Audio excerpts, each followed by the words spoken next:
Greetings. Today's going to be a Trauma 2.0.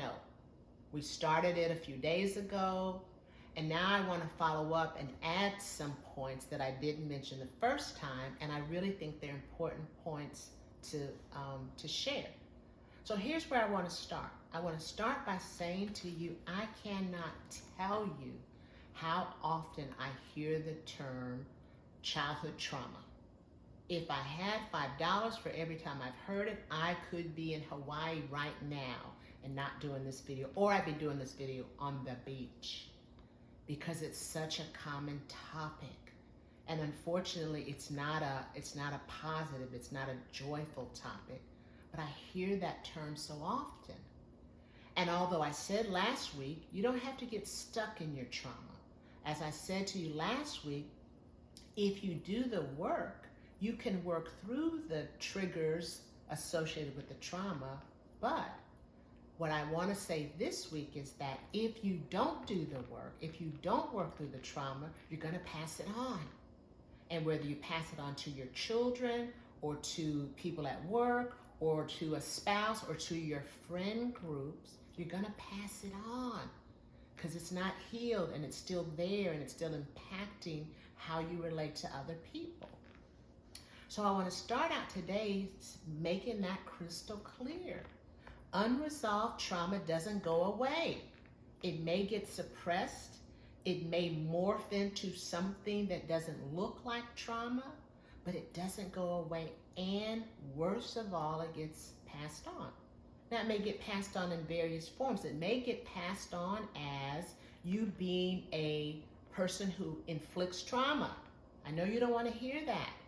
But oftentimes people who are traumatized turn around and traumatize others, either unknowingly, unwittingly, or intentionally, because that's what they learn. But some people don't re-victimize, don't pass it on, but they become a victim even in adulthood.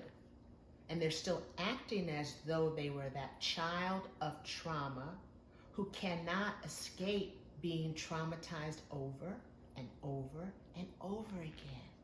Or you may become an adult who uses self-medication, wink, wink, without a prescription to medicate against the negative feelings, to medicate against the pain that you experience as you are triggered or as you find yourself in a situation similar to the one that you left as a child or the one you carried with you.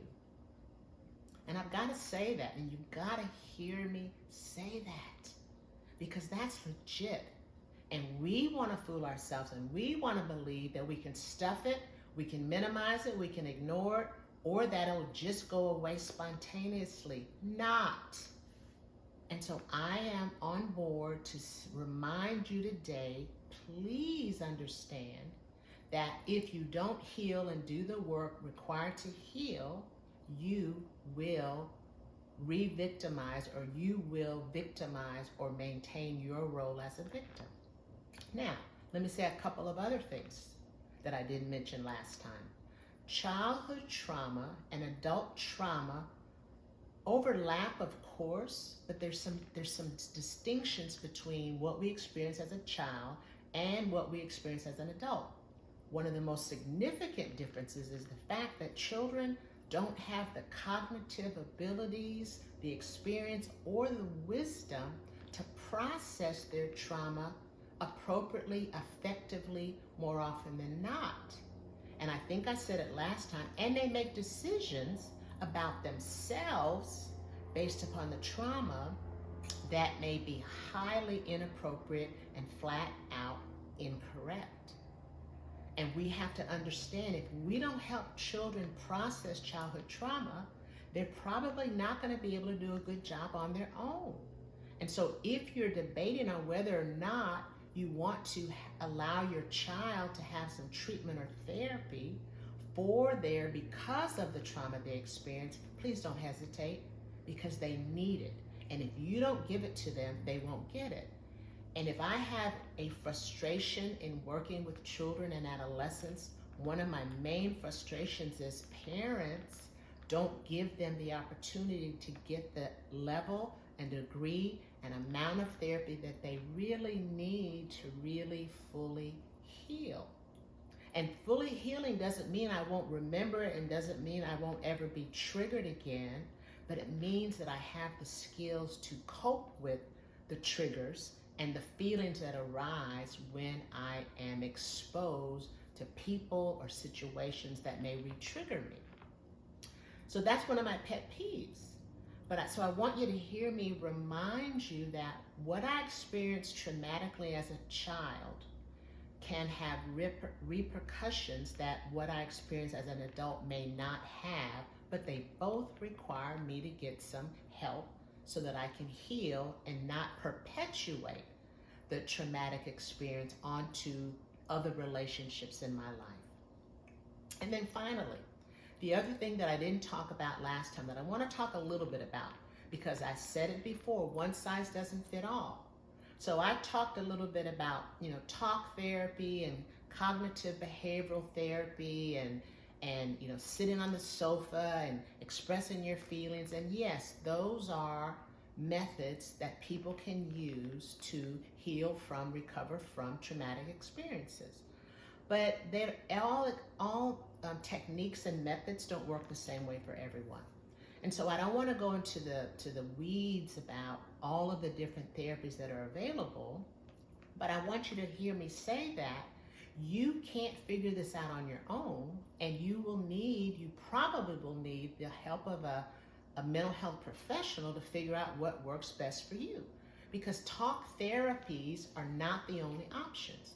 Some therapies that have been found to be useful with recovery from trauma is neurofeedback.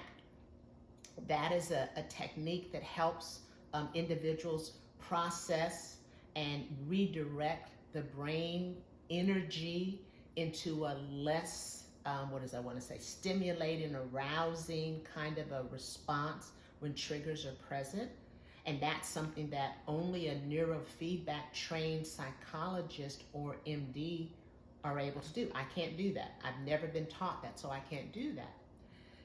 Another one is EMDR, and that's another brain processing technique that allows you to take an experience and I'm going to say reframe it, translate it into a less disruptive, a less negatively stimulating experience, because you are trained on how to do that by the therapist with those techniques.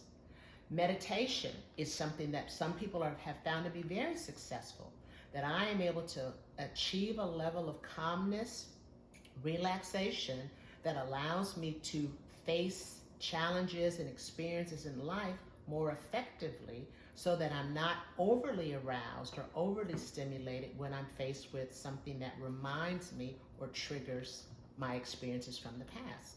And this is not the entire list. This is just a few, but the key is to sit down with a mental health professional, sit down with your MD, talk about it, and between the two of you and your MD also can prescribe medicine or refer you to a psychiatrist. So there's multiple options for treatment. One size does not fit all, and you've got to decide which one works best for you. But at the end of the day, I wanted to circle back around to remind you that if you don't get help and treat your trauma, you're going to pass it on one way or another, in one environment or another, and your relationships will be disrupted. So think about what I've said, look at within yourself and to see, where am I if I experience childhood trauma? And more importantly, what am I going to do about it? That's on you. No one can make the decision for you. So, like I said, I just wanted to add a few more points that I didn't mention the first time around. And I hope that you make the decision to get healed, so you don't pass on any unwanted trauma to the people you love and the people who love you. Thanks.